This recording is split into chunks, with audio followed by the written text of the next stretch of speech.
Spotlights. This is the podcast for the Yale Forum on Religion and Ecology. As usual, I'm your host, Sam Mickey, and this week I'm happy to welcome onto the program Rachael Petersen. Rachael, thanks for being here. Thanks so much for having me, Sam. People who watch the podcast might be familiar with the episode we already did with you and Natalia Schwein-Scott, where you talked about the Thinking with Plants and Fungi initiative at Harvard with the Center for the Study of World Religions.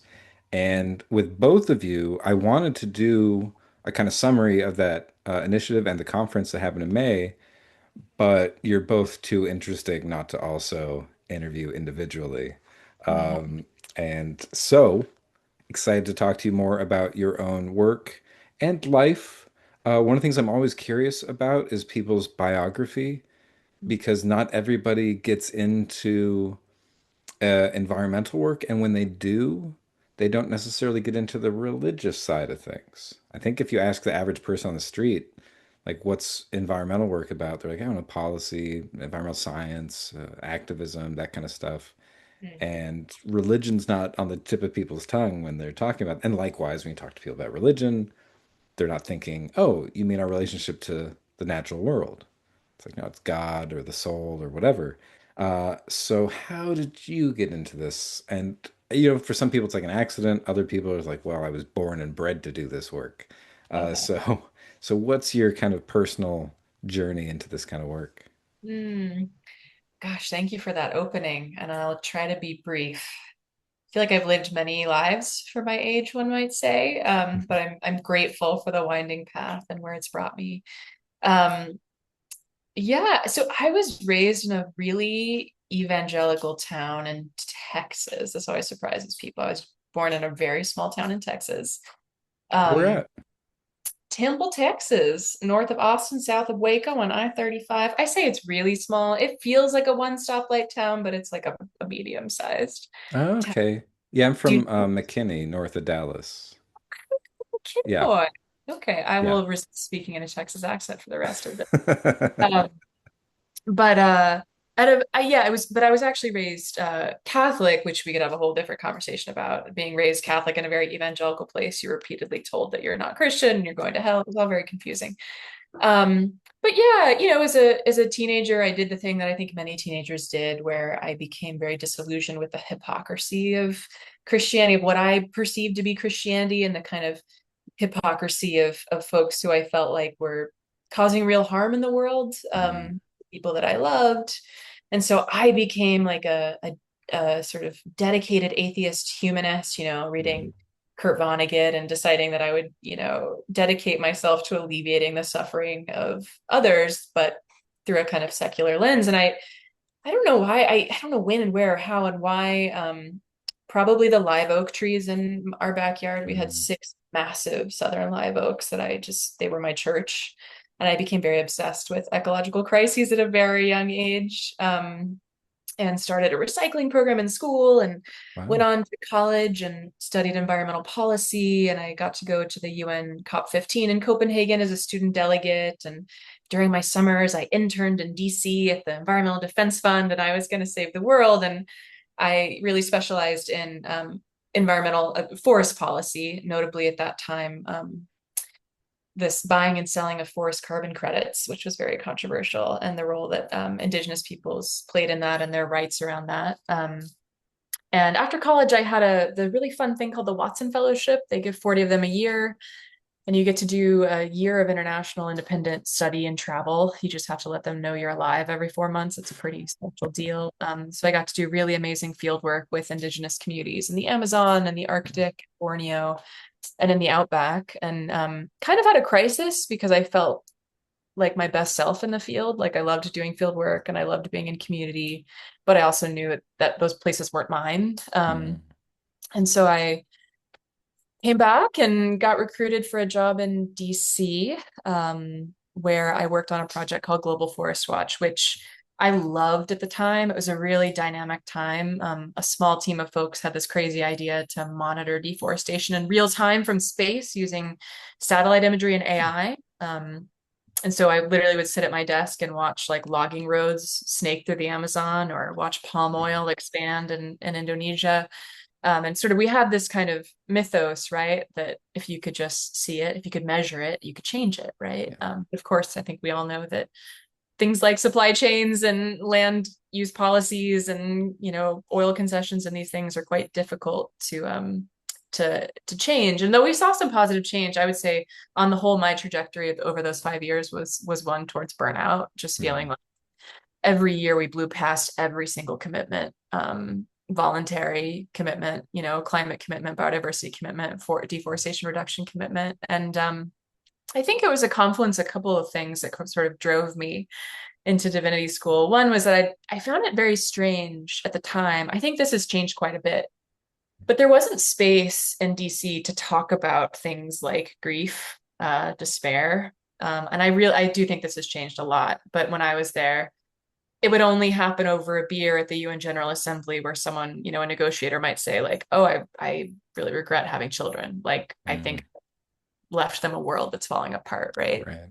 And so, yeah, I went to divinity school with a curiosity around a couple different things. One is kind of cultivating more of a ministerial presence and posture and ability to hold a lot of the grief and despair that I was experiencing and people around me were experiencing, but not having spaces to constructively engage that, as well as a deep commitment to the living world and the living world on its own terms, and a curiosity about how I could understand that in more kind of theological and philosophical ways. And I'm really grateful to have landed where I did and been able to grow this initiative that we talked about on the other episode. And here I am. Yeah. That's great. Yeah.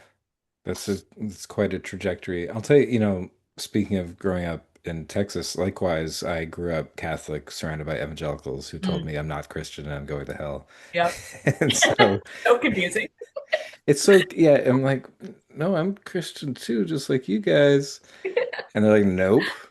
And you worship Mary, and we're not really American because the Pope's in Italy, and so it's all that stuff. Being like 9 years old and being Yeah. told these things, like, what? And so that certainly informed my understanding of the importance of like religious pluralism and understanding religious differences. So I wonder for you, even these days, if somebody's like, "What religion are you?" I'm often like, "Well, I was raised Catholic." Mhm. And like, what are you now? I'm like, it's complicated. And Mhm. so, being at Harvard studying religion and theology and things, is there a particular tradition that you feel grounded in now or that you're particularly attracted to? Like, what are the traditions, or maybe just particular people or communities? Like you mentioned your time with indigenous folks. Mhm. So yeah, always curious about that, especially for people who like us, had that weird kind of conflict uh, of religious difference as a child. And like, well, Mhm. what do you do with that as an adult? Mhm. Ooh, it's complicated, Sam. Yeah. It's um I've written about this elsewhere, but one part of my religious life, what I will call a religious life, but I think people would maybe characterize as spiritual, and we could talk about that whole Right. spiritual, not religious distinction. I am religious. I think people clock me as like SPNR, but I will say I am religious, and Hmm. we can talk about why I like to claim that. Uh yeah, I mean, I sort of, as many like, millennials of a particular class of a particular time, like had an on-ramp to Buddhism through mindfulness meditation from like a therapeutic perspective. Mm. And I actually quickly, for various reasons, became kind of annoyed with the insight community. Like I actually really I surprised me. I really wanted a commitment to a metaphysic. Like it felt like the insight community had sort of stripped Buddhism away from all its weirdness, all its spookiness, and really kind of turned it into an instrument for how to be a better partner, which is not a bad thing. Like it's not a bad thing to instrumentalize spiritual practice if it gives people relief and tools. But I ended up in Soto Zen, which to me grounds me in a contemplative practice that gives me a kind of theory of mind, which I actually think Christianity is not great at giving me a theory of mind. Some of the early like desert fathers will give you some theory of Yes. mind in terms of Yeah. emotions and demons, but Buddhism helps me have a pretty robust theory of mind and understanding my own impulses and sort of the structure of thought and urge and sensation that I experience. I think Zen also appeals to me because there is a sort of understanding of the the suchness of what is, the sort of radical perfectness of every moment, right? And there's something about attention to that I find very enlivening. But uh, yeah, I took a seminar in Evagrius, and I was Hmm. like, oh no, am I opening the Christian door again? And Evagrius, as well as I'm gonna blame y'all's guy, Christian Wyman. I read My Bright Abyss a few years ago, and I think reading someone who is such a compelling writer and very in touch with the kind of incarnational reality of Christianity, and a writer who is coming to Christianity from a place of illness and brokenness, um, really compelled me at the time. I think even though I left Christianity as a child, I think it had a deeply somatic imprint on me. And the most profound aspect of that somatic imprint is a sort of a deeply embodied understanding of grace, of fallenness and grace. And Hmm. that's like grace is a thing that has been alive in my life and I'm curious about. And it's a reason that I've been exploring Christianity again and Hmm. haven't quite found the church I want. I want like an early Desert Father, like I want like a Neoplatonic church. I want Origen. I want Evagrius. Um, but yeah, I would say it's very alive for me right now and evolving and strange to be wanting to reclaim Christianity in this moment in this country, right? And complicated, very complicated. Yeah. Yeah, right. Yeah, one of my favorite Catholics is Donna Haraway. Mm. And because she's like, look, I was raised Catholic, so you can't Yeah. erase that. Yeah. And particularly that sacramental consciousness where you understand that the bread is the body. Yeah. And so there's this, the material and the semiotic, the matter and the meaning are, it's the same thing. She's like, so I still see that, but in the right-wing United States, the way Christianity is weaponized, especially, I mean, currently J.D. Vance, our Catholic vice president, Mhm. and it's hard not to be like anti-Christian. And so I really resonate with that a lot. And at the same time, I'm like, well, but if you feel called to be Christian, be Christian. We need good Christians. You don't just want to seed that ground Yeah. to the bad ones. So yeah, I appreciate that a lot. And it's amazing how much our religious itinerary seems to converge because I also got deeply into Soto Zen Mm. and Dogen in particular. Mm. Um, when I married my wife, we were married by a Soto Zen priest Ah. and she was also raised Catholic. Uh, Um, and it uh, was a Soto Zen priest who grew up Catholic, also, I should add.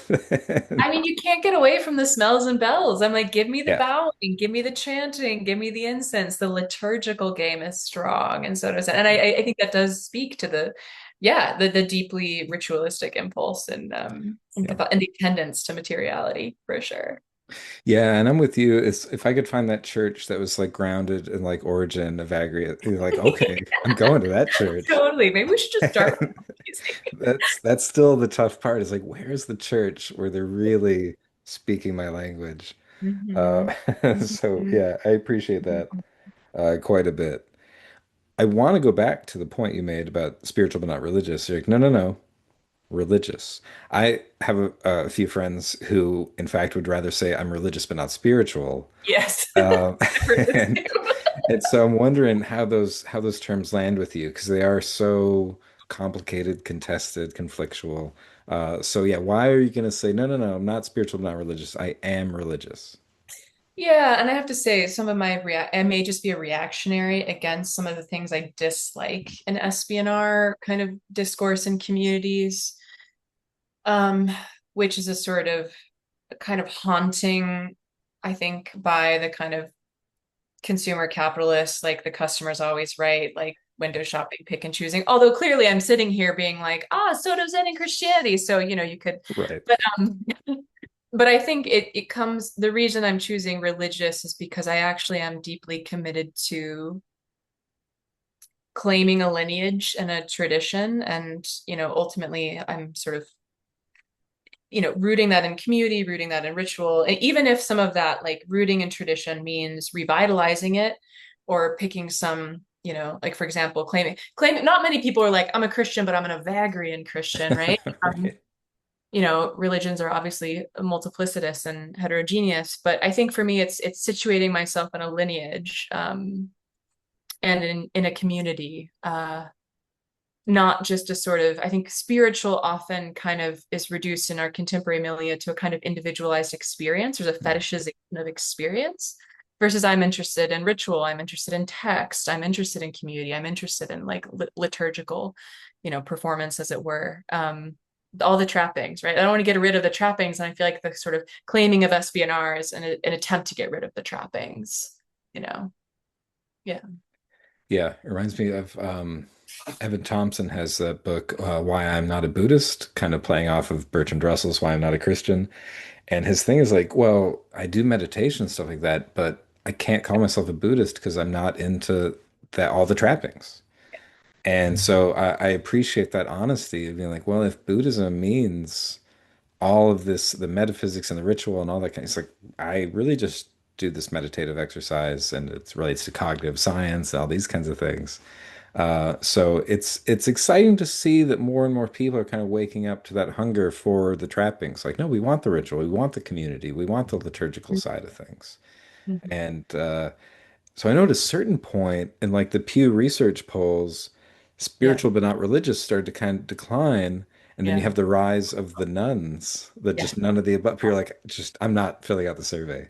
Yeah. So I find that fascinating because I feel like that's a placeholder for people who are like, I'm not doing SBNR, but I don't feel like I can claim one of these religions. And so Hmm. something about that doesn't seem like apathy. It seems like a hunger for something that isn't showing up yet. Hmm. And I haven't been tracking the studies, so I might be wrong here, but if I'm remembering correctly, a few months ago there was, I don't know if it was Pew or someone else saying that there's a rise in religious affiliation and that who's driving it are young men. Uh, Oh, is an interesting confluence of things. And of course, there's this new like tradcath movement. yeah. So I do, yeah, I'm curious to see if there's a sort of pendulum swinging. I mean, in some ways, I find this really interesting with like psychedelic churches, right? Because I think Mm, some of the people I know who've had really powerful psychedelic experiences end up joining or creating psychedelic churches. And some of that evolution is like kind of what we were talking about in the last episode of having a spiritual experience, but then wanting to translate it into a spiritual life. And then they end up kind of reinventing the wheel to create the thing they ran from, which was church, which is just like, all right, now you have community. yeah. Now you have like liturgy, right? So it's sort of many of the people I know who kind of like claimed SBNR and part of that journey was a psychedelic experience, ended up creating the very kind of structures that they had run from, to seek psychedelics in the first place. So it's interesting. Yeah, I don't know what's Yeah, happening. it is an interesting dynamic. You're Yeah, like, well, I wanted church, but I wanted church with an intense experience that was part of it. yeah. And yeah, I have a friend who was raised evangelical by missionary parents in Latin America, Mm-hmm. and then eventually left evangelicalism and trained as a shaman, and now runs an ayahuasca church. And it's like, oh, it became a church. So Mm-hmm. you're still doing the thing. You're still And so religious. yeah, we come always come back. It's like we want that community. We want some Yeah. liturgy. We want the ritual. Mm-hmm. And yeah, I'll have to look into some of that research. But if it's young men turning to religion, it's like, well, that seems like good news or bad news. Yeah, right. Like what Again, like exactly? which Christianity are you returning? Yeah, Yeah. which one? Right, right. If you're like, Yeah. well, it's traditional. Like Mhm. which part of the tradition in Yeah, particular? right. Right. Like I like the part where women would be seen and not heard. Yeah. I'm like, oh, Like, ooh, wait, okay, no, not that one. Yeah. not that one. So yeah, it's a mixed bag. Well, I wonder, you know, more specifically about your work with like environmental discourse, ecological thinking. How does that all intersect, especially knowing that you came from a place where you were engaged with policy? Mm-hmm. So how do you find that a religious perspective is changing your relationship to like environmental activism, policy, and those sorts of things, or just your understanding of ecology? That's a really good question. Yeah, I mean, I feel like one of the classic moves in getting trained as a scholar of religion is the sort of gotcha move, where you're Hmm. like, gotcha, like you didn't know that your climate crisis discourse is just like recapitulating like apocalyptic narratives that Christianity has been, Right. um, so I think to some degree there's a sort of understanding of the ways in which religious imagination is operative in spaces that are purporting to be secular. And I think that's mostly germane to the kind of economy, I'll call it an economy of like the climate crisis discourse and the way in which I think we start to view certain folks like, Jim Bendell. Jim Bendell is such a fascinating person, right? Like, I can't remember which university he was in. He wasn't a climate scientist per se, but he was the first kind of prominent academic in a European institution to write a paper being like, basically, the world is ending. Like, I've looked at all the models, there's no way we're out of this, right? And he sort of in the paper, it's, you're following him, it's all about the science. And then suddenly he introduces this paradigm, he's calling it deep adaptation. So now we actually just need to not only adapt to climate change, but like deeply adapt our, what I would call, a spiritual adaptation. He didn't call it that at the time. And I think there are these figures that sort of in the climate movement that begin to operate very in a sort of like revelatory kind of mode, right? Where they sort of become prophets. It is a prophetic, I would say being a climate scientist is a prophetic tradition, right? Like you are literally predicting the future, um, studying the past and thereby able to predict the future. Right. Yeah, so I think it's sort of, and I don't know what material bearing that has on my life to be able to draw those parallels per se, but I think maybe it's, to hold an equal truth that like climate science is real and it's also fitting into this mold that is as old as humanity, right? Which is the sort of need for an archetype of prophecy, right? Like what's going to happen Hmm. and what to owe each other in light of what's happening. Um, and just maybe a compassion for the deep hunger we have for that form of certainty, even if for many people that form of certainty is like the certainty of devastation. Right. um yeah, and of course there's a lot of, I think, very sound and salient indigenous critique of the kind of end of the world Anthropocene narrative, because it's like, all right, whose world is ending, right? Like Right. many people's worlds have ended many times in history, indigenous, native communities that have been decimated. So yeah, I think it's sort of an ability to hold. It's not saying, oh well, therefore, climate science isn't real. It's like, no, it's very real, and it's also speaking to a deep impulse that we have Right. to want to ascertain sort of a fundamental truth about the future of reality, right? Yeah, I appreciate that point, especially about the way this looks from an indigenous perspective. We're like end of the world. Yeah. Like whose world exactly? And sometimes it actually makes me kind of optimistic. I'm like, Hmm. oh, well, if this world ends, Yeah. hopefully then all the other worlds that this world has been pushing out can like Hmm. re-inherit the earth. Hmm. Although a very damaged and chaotic Earth, but nonetheless, it's a weird kind of ray of sunshine for me. And so sometimes, like, end of the world, all right, Right. Yeah. let's do it, because this world hasn't been working for everybody so much. Um, Hmm. well, I wonder also, you mentioned grief earlier, and that really didn't have a space in like DC, at least not when you were kind of engaging there. So, how do you feel that those kind of emotions are now becoming, I guess, more like easier to talk about among, because obviously religious studies people aren't often talking about their personal feelings, they're academics. And likewise, environmental policymakers, they're not talking about their feelings either. It seems like people are now a little more amenable to talking about things like grief or talking about these apocalyptic expectations and things that otherwise are not okay to talk about in public. I mean, it's the old saying, like, two things you're not supposed to talk about are religion and politics. Hmm. And it's like, Like, give me well, both. yeah, I think Yeah. we're going to do both all the time now. Hmm. Hmm. Yeah. So your question was like, how has that changed? Or Yeah, at least yeah, in your world. yeah.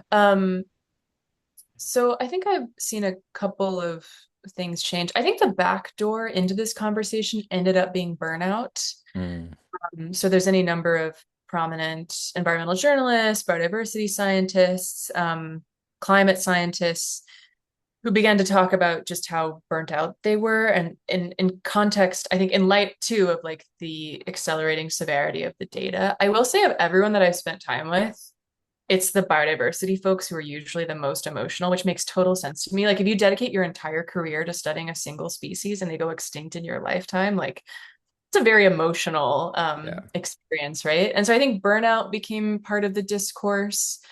And then there ended up being this kind of like emergent movements. One is called the Good Grief Network, which is a kind of peer support network of folks, taking models from other modalities around grief processing and then applying that to people in ecological um, jobs, but then also everyday folks. There ended up being there's now a whole subset of climate psych, or I think they call it climate informed psychologists. There's a whole subset of therapists who, and in part, this was a response to people coming into therapy and saying, like, gosh, I don't know if I should have a kid because of climate change, or I just can't function because of climate change. So there's also now been a kind of push for therapists and psychologists and even psychiatrists to have a deeper understanding of these issues so they can attend to the patient's needs. I had the great fortune of doing a year and a half long Buddhist eco chaplaincy training program. There's now a whole, it's sort of emergent. People are like, what's an eco chaplain? It's many things, but I think in part growing out of the movement chaplaincy world. So movement chaplaincy are folks who are chaplains on the front lines with activists and protests, and that sort of dovetailed into a need for there to be chaplains who could really speak and sit deeply with questions of ecology and climate crisis. So I was trained in this really wonderful program run from the Sati Institute on Buddhist eco-chaplaincy. And I have to a huge hat tip to them because it's always really brave to start a training program in a field that's emergent and not defined and doesn't necessarily have like standards or protocols yet. But it was really wonderful to be part of that cohort. And so much of that is just, as all things in chaplaincy, like building up a capacity for self-reflection of, understanding your own relationship to things like grief and suffering in order to hold this kind of capacious space that can invite other people into their own experience of that. Yeah, so it's been really cool to see all these kind of like organic modalities popping up within existing structures like psychology, like chaplaincy, to kind of attend to the conversation and just to have more and more leaders and activists speaking out about the emotional toll that it's taking on them. Yeah, it's nice. I hear more and more about eco chaplaincy all the time, and it's very heartening. And yeah, it's so courageous to just be like, all right, we're launching this. Yeah. And you're like, well, that's pretty uncharted territory. Like Yeah. somebody's got to start. Mhm. So I appreciate that quite a bit. And you know, you've I'll have to do another episode introducing this very special issue of the new Ecozoic reader that Yeah. features all kinds of amazing people writing about religion and ecology, including a colleague of yours, Ross Powell. Mhm. You have a wonderful piece in there, Mhm. and like I edited the issue along with Sam King, and your writing doesn't sound just like normal academic writing, uh, which is to me a breath of fresh air. God bless just straight academic writing. We need that kind of just good, rigorous Yeah. scholarship, blah, blah, blah, whatever. Mhm. But there's something about your writing where I'm like, oh, this is a writer. And then looking on, like, you have an amazing personal website, by the way, Thank you. which I'm very jealous of. But like, oh, this isn't just a scholar, this is a writer. And Mhm. I'm always curious because I don't really write writery stuff. I'm a pretty boring academic, and one Mhm. day I hope to maybe write something that's more fun. Yeah. But um, I'm curious about how you see your role as a writer intervening in these spaces, kind of like the writer activist. I mean, there's people, Wangari Maathai or Vandana Shiva, people who are Mm. able to write in a way that's also inspiring people or mobilizing people. Mm. And because I think for some folks, they might think writing, now's not a time for that. Now's a time for action and things like that. But like, no, we need good writing now more than ever. Yeah. So I'm curious how you see your work in that regard, kind of as a writer activist, a scholar activist, scholar practitioner, writer activist. You're wearing a lot of hats. Yeah. Oh gosh. Well, first of all, thank you for saying that. That's really sweet and something I need to hear right now. I not to turn this into therapy time for Rachel, but I'm starting my PhD in the fall, Mm. and one of my biggest concerns about that, I mean, there's any number of concerns about starting a PhD in 2025 in the academic humanities, but I actually am afraid it's going to make me a worse writer because mm, and okay, what's driving that fear? Is it a fear that I will contort myself to the conventions of academic writing, which I don't think often reward the kind of writing I find to be most beautiful or compelling? And I think the thing that is giving me a little bit of hope is that, obviously there's certain goalposts and conventions I'm going to have to abide by, but I was very clear when I accepted of like, there's a certain form of public writing that is frankly my deepest calling. Like I wear a lot of hats, but it's one of these obnoxious things you don't want to say out loud. Like I'm a writer, but it really does. We were talking about vocation earlier. It feels like writing is the most personal thing I do. It's the thing that feels the closest to God. It's like sometimes God has their boot on my neck when I'm writing, it's not always pleasant. But yeah, I really believe in the power of language to for me the posture of writing is always ministerial. And it's always invitational. I think there's a mode of writing that I'm very good at, and that's very easy. It's very polemical, and if there's a sort of like op-ed voice that I can do, but the more I've read in that mode, the more I realize it shuts down inquiry versus I'm really interested in writing that gestures towards the unknown, a kind of apophatic writing, which again makes it very hard to do in the academy. When in the academy you come in with a claim and your claim is right and you're going to back it up. I'm coming into my writing and be like, I don't know, and I want you to sit here with me in the fact that I don't know. Um, yeah, and so I want to believe that there are some sweet, adorable mentors in my life who've told me that I draw the line between creative and academic writing too distinctly, and that is a sort of art of like I've constructed that in my head. Because I do believe there's a form of writing that is beautiful and also rigorous. Like I don't want to believe that bad writing is also necessarily more rigorous. I think that clear writing is clear thinking. But I'm always looking for models of this, right? Like Anne Carson is an obvious one who's an amazing scholar and just earth-shattering writer. I actually think, Jeff Kripal, who's a friend and a mentor, he's doing something very different, but I love his writing because it's so voicey. Like I can hear him speaking as I read it, and it's very convicted. And there's something about that I find compelling. I think Stanley Cavell was a beautiful writer. So I sort of hoard these people in my pocket as like little talismans to remind me that, deep, rigorous thought doesn't have to be juxtaposed with, writing in a particular way. But yeah, I think that's something I want to continue to write in that kind of mode publicly, and I don't want academic inquiry to get in the way of that. So words of encouragement I will take. Yeah. Yeah, right. I mean, yeah, it's a tough one. You hear about so many people. I know I feel this way. And even though I went to a school, the California Institute of Integral Studies, where I got my PhD, and it's very laid back in terms of academic standards.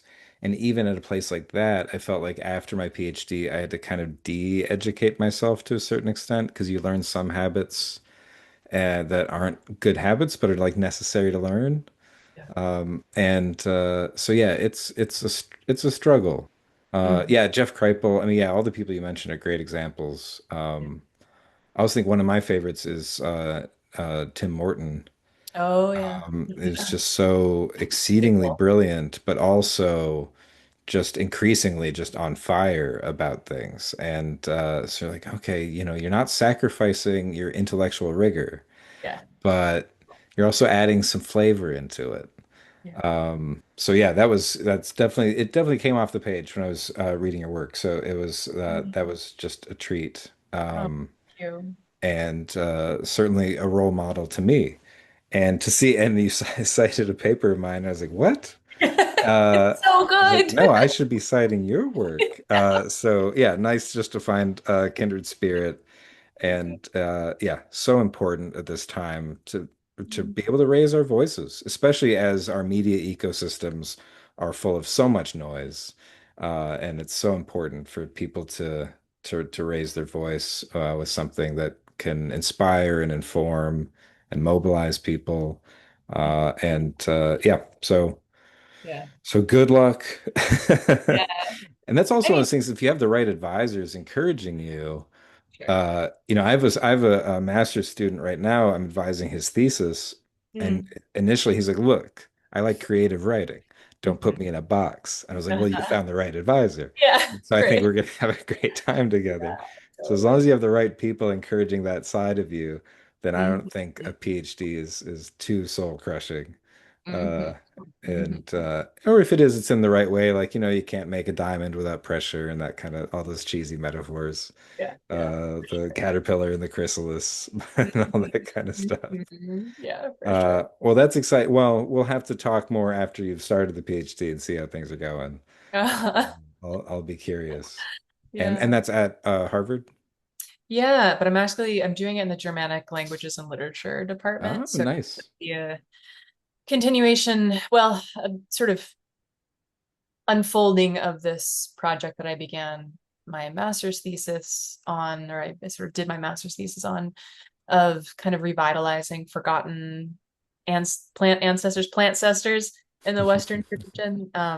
So for my master's thesis, I translated a book called Nana, or On the Soul Life of Plants, Hmm. from German into English, and then I wrote a critical introduction to his thought. And I guess like there's something about this that might relate to our conversation about Christianity. Like I'm really curious about again, like revitalizing forgotten voices in like I cannot claim an animist tradition. I cannot claim an indigenous tradition. I cannot claim a pagan tradition, which many people can, or they do, or they feel like they can because they have this sort of lived relational ethic with the more than human world. And so I'm really interested in sort of saying, okay, well, we've all been told, people like me, white, Western, putting big scare quotes around that one, that we're the inheritors of this horrible, horrible lineage, right? Aristotle with his typology of soul. And that goes to Right. the washing machine of scholasticism. And then suddenly we have the Scala Natura. And then suddenly Francis Bacon and Descartes are doing their thing where they're torturing nature and humans are the best beings on earth. And so it's like we're the inheritors of a tradition that will never be able to accommodate for the Yeah. radical aliveness of the more than human world. And I'm like, no, no, no, there are people, but they were just scorned or forgotten, right? So yeah, I'm sort of interested in unpacking some of the conversations around the nature of mind, the nature of soul, and what happens to those categories as they sort of evolve, and especially in German thought. I think some really interesting stuff is happening with Goethe and kind of like the neo-Spinoza move of the Romantics. Yeah, so I'm excited. People are like, "What are you writing your dissertation about?" I'm like, "I haven't even started. Don't Yeah, ask me right. that." Like that's Yeah, actually really mean to ask. yeah, so mean. I'll tell you, that was one of the best summaries of what we call the Western philosophical tradition I've ever heard. Because within just like 20 seconds, you nailed it. Just The bad. washing machine of the scholastic tradition. Yeah. That's perfect. And yeah, and I appreciate you even putting Western in scare quotes. And because I'm of the mindset that there's really no such thing as Western civilization. And when we reify that category, we end up losing all the great stuff that it really is part of those communities, those histories. And we just get this thing of like from Plato to NATO, and like, there's this straight line. Like, no, it didn't, it's not that at all. There's so much more nuance. I Yeah. wonder, I studied a little German because I was really into like Martin Heidegger and Friedrich Nietzsche when I was in college. So I was like, well, Yeah. better learn some German. What's your relationship to the German? Like, you're like, I can't claim a pagan Mhm. heritage. Do you Uh-huh. have Oh, good an ethnic question. background Good question. Yeah, in? I haven't done as much charting of my heritage as I would like in order to meaningfully answer this question. Um, but I do have a mix of kind of heritages. Danish, that's the last name. Hmm. German and French. And it's interesting. You might know this having grown up in Texas. There's a lot of Germans who fled to Yeah. Texas in 1848, right? Um, we had a wonderful German program at my high school, and used to go on these little field trips to Fredericksburg. Have you been to Fredericksburg? Yep, Yeah, yeah. And we'd that's like great. have a conversation with the old grannies there who speak a very unique dialect of German. So there is, I do have Germanic blood, so to speak, as well as, have this really unique kind of experience of being in Texas with many Germans who are sadly like those really sweet, German speaking old ladies are dying out, unfortunately, and with them this very unique dialect that was only spoken in Texas. But yeah, I would like to do a bit more unearthing of my family history and connect with that. Because to your point, like, yeah, sure, I can't claim a pagan tradition, but go back a millennia or two and Europe and like that's what you had, right? So great point. Yeah, great point. Yeah. They're like, some people can't claim it, but they still do. Yeah. There's definitely those people. They Yeah. do like 23andMe or Ancestry.com or whatever, and they're like, "Oh, I'm German," and then they're like, "Oh, it's more than just DNA." Right, right. And Uh, suddenly they get like a rune tattoo. yeah, exactly. Yeah. Okay, that was Yeah. effortless for you to dive into. It should be a little bit more work.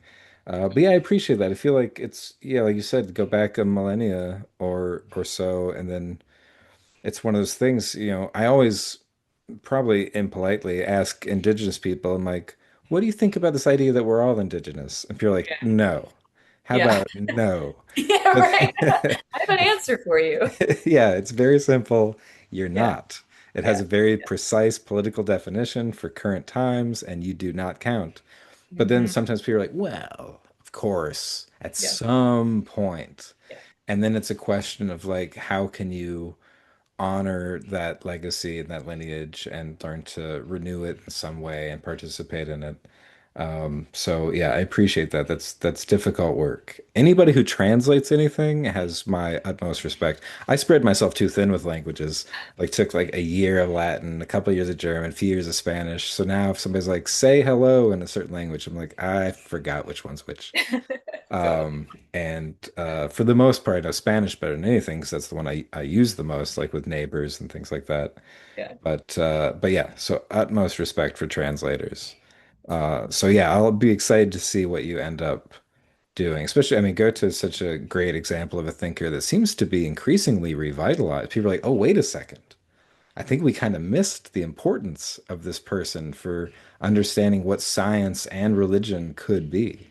Hmm. Um, yeah, Goethe erkörpert mich. That's like a way of saying he like, I guess the best English translation would be a sort of politically incorrect one. He's kind of like my spirit animal. Yeah. He like, yeah, gosh, I just his vision of a sort of sweeping view in which, and this gets back to the conversation we are having with Natalia about science and religion. I mean, for Goethe, science was this multifarious thing that required poetry, and even his mode of science was very contemplative. It was a very contemplative practice of observation and a sort of discerning of like Neoplatonic forms in like reconciling the one and the many, right? How can we like observe the many and ascertain the one and the many? He was the first actually translator of Plotinus in German, which people, Oh. I feel like the Platonic influence on Goethe is understudied. But yeah, he had I'm in love with his worldview in terms of the marriage of science and poetry and art and all these different ways of knowing to live our fullest lives. I did Yeah. not know that he was the first German translator of Plotinus. I knew Yeah. there was a big Platonic influence for sure, but Hmm. that's a deep influence. Again, it's like Yeah. speaking of so much respect for translators, like translating Plotinus. Yeah. I'm pretty That's sure. even if you hate Plotinus, it's gonna seep into you from translating it. Yeah, that's very interesting. Hmm. And I know like go to his color theory or his work on like plants, and yeah, it's just so remarkable. Absolutely. Um, yeah, so that's exciting. I don't I don't know if there's folks in the field of religion ecology really working with him very deeply. Sure there is, and if that person's listening, they're offended that I forgot about them. Maybe should be. Honestly, like I think I'm just gonna have to do it. Like one of my favorite parts of the conference that I didn't mention earlier, it was really cool to see. So Goethe created this field of morphology, right? So, he was working in a time when in the natural sciences, Carl Linnaeus had just created this binomial. nomenclature system where all organisms could be, housed in these names according to their parts. It's a very sort of atomic kind of classification system. And Goethe's like, no, no, no, we can't look at parts. We have to look at the whole. And not only the whole, we have to look at every organism as a sort of force coming into being. So it's like Mm, forces over form, right? right. And that's morphology. And he applied that to plants first, but then animals, and eventually like, even things like democracy. People don't realize that it's sort of this overarching thing, but and there are still plant morphologists today, but including the head of Harvard Arboretum, Ned Friedman. But what's interesting is there are being a morphologist is kind of a hard knock life. Like it's not particularly respected, is my Hmm. understanding. But it was really cool. He gave this talk about basically just like his walk every day to work. He takes a camera and he watches these species on the grounds as they like unfold in their colors and across seasons. And it was basically just like a slideshow of his obsessions. And he was one of the most like he's how I imagine Goethe, like ebullient, like he just like embodied this deep love and passion. He was like, oh my gosh, like look at this pine cone. We all know pine cones in winter, but look at this pine cone in spring. Like, and he ended on this gorgeous story about sitting under a tree during the eclipse and how it changed him. And it was really cool to see this like modern inheritor of a Goethean way of seeing and the way that that seeing ostensibly just made him so alive to the natural world in a way that was frankly infectious, right? And then he took us on a tour of the Arboretum, which was cool to get like dosed with his, infectious wonder. Yeah, I think I'm ready to lead the Goethe resurgence. I think I'm ready. Nice. If you can figure out a way to replace the Linnaean taxonomy with the Goethean taxonomy, it's amazing how entrenched that is. Yeah, And we're just like, yeah, the binomial nomenclature, that's what we got, that's what we're yeah, going with. Like, yeah. I was talking to somebody even the other day and I mentioned something and they just got mad at the binomial nomenclature. And they were like, oh, Linnaeus is still haunting us to this day. So yeah, the Goethean resurgence is long overdue. Yeah. And yeah, exciting to see what you're gonna do. That's a big task. Uh, but I think a lot of people would be behind it, really, in my experience anyway. Mhm. Um, Because I think it's converging with like,